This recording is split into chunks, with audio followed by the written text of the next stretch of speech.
Hey guys, welcome to Mix Play, and for today's video, I'm going to share with you this strategy on how to earn fast or how to earn a nut coin here, guys.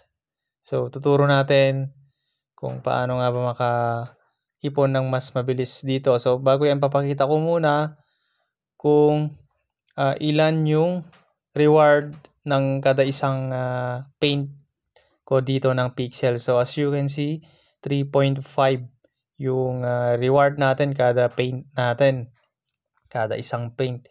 So paano nga ba gawing 11.5 yung kada isang paint dito? So ano nga ba yung diskarte dito? So madali lang guys. So ang gagawin lang natin, punta tayo sa paint area dito. So kung nakikita nyo itong image dito sa taas, dito sa left top.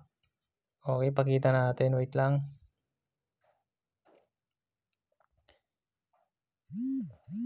Okay, so kung nakikita nyo itong guys, ito. Yan yung nabilugan. So hanapin lang natin yan dito sa mismong center ng paint area. So ito siya guys. So ito siya. Ito. So dito tayo magpipaint. So i-repaint lang natin tong mga to. Itong mga pixel na to, yung mga ibang kulay na yan. So for example, itong mga to. Yan.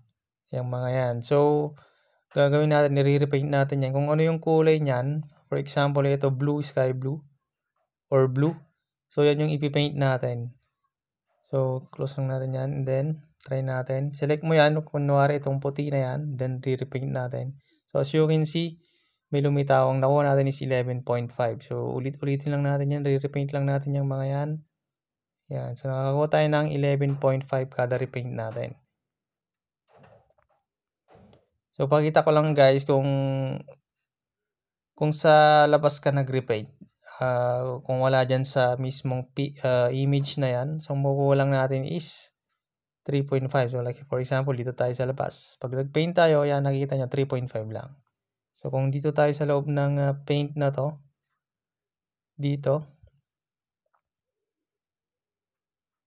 ang nakukuha natin is 11.5.